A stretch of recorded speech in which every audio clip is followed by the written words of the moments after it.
పాకిస్తాన్ విచిత్ర సంక్షోభాన్ని ఎదుర్కొంటుంది. ఓ పక్కన పాక్ ఆక్యుపైడ్ కాశ్మీర్ నుంచి పాకిస్తాన్ లోపల ఉన్నటువంటి ప్రాంతాల దాకా ఉద్యమం ఒక ఎత్తు అయితే, రెండో వైపున పాకిస్తాన్ ఉద్యోగులు ఆందోళన చేయటం అన్నటువంటిది మరొకటి. తాజాగా వాళ్ళకి జీతాలు సక్రమంగా రావటం లేదంటూ ఆందోళనకు దిగారు. పోలీస్ బ్యారికేడ్లని ధ్వంసం చేసుకుంటూ మరీ ముందుకెళ్లారు.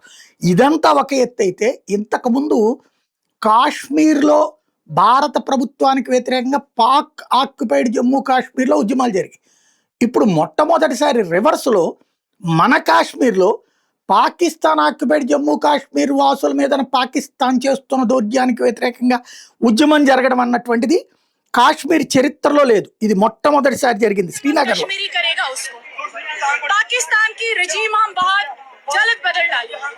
हम अपने निहत्ते लोगों को, बेगुनाह लोगों को कत्लेआम नहीं देख सकते हैं। उनका कत्लेआम नहीं, उनका जेनोसाइड मैसेकर्स में तब्दीलियां नहीं देख सकते हैं। हम इतना बर्दाश्त नहीं कर सकते। बर्दाश्त की हद होती है। हम अपने लोगों के साथ शाना बिशाना खड़े हैं। పాకిస్తాన్లో కాశ్మీరీలను చంపేస్తున్నారు, జెనోసైడ్ చేస్తున్నారు. ఇది దుర్మార్గం అన్నటువంటి ఉద్యమం రావడం అన్నటువంటిది విచిత్రమైనటువంటి పరిస్థితి. అస్సలు ఊహించి ఉండరు వాళ్ళు. దీంతో పాటుగా కాశ్మీర్, పాక్ ఆక్యుపైడ్ కాశ్మీర్ అనేది పాకిస్తాన్తో సంబంధం లేదు అంటూ మత పెద్దలు మాట్లాడుతున్నటువంటి అంశం. ఐఎస్ఐకి రివర్స్లో జరుగుతున్నది. రిటైర్డ్ పాక్ ఆర్మీకి సంబంధించినటువంటి అధికారి, strong SSG commando Farooq Sudan కీలకమైన వ్యాఖ్యలు చేసి వచ్చారు.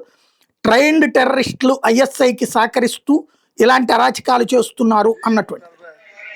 कश्मीर पाकिस्तान के साथ हमारा ताल्लुक ही नहीं है। 53 की पीसी भी देखी है और ये जो है 2026 का यहाँ पे एफसी और पीसी देखी है। क्या फर्क है इन दोनों में?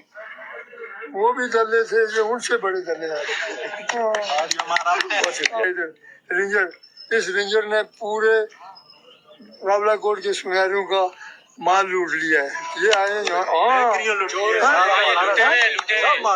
सब माल वो रात को जाते हैं, ताले तोड़ के सब सामान लूट कर ले जाते हैं। बहन जो बनी किधर के बेनस्ल लोग लाए हैं इन्होंने, और ये लूट मार कर रहे हैं। ये इनके तहफ़्फ़ुज़ के लिए सुबह एक आदमी को गोली मार देते हैं। अब ये सब्र कब तक रहेगा? वो कहते हैं कब तक रहेंगी प्यार। తాజాగా ఐఎస్ఐ జోక్యం చేసుకుని అరాచకాలు చేస్తుంది. తాజాగా అక్కడ రావల్కోట్ దగ్గర నుంచి వచ్చినటువంటి వాళ్ళు రావల్కోట్లో ఉన్నటువంటి వాళ్ళ మీద ఐఎస్ఐ కాల్పులు కూడా జరిపింది అన్నటువంటి వ్యాఖ్యలు చేస్తున్నారు. ఓవరాల్గా ముదిరి పాకాన పడుతోంది.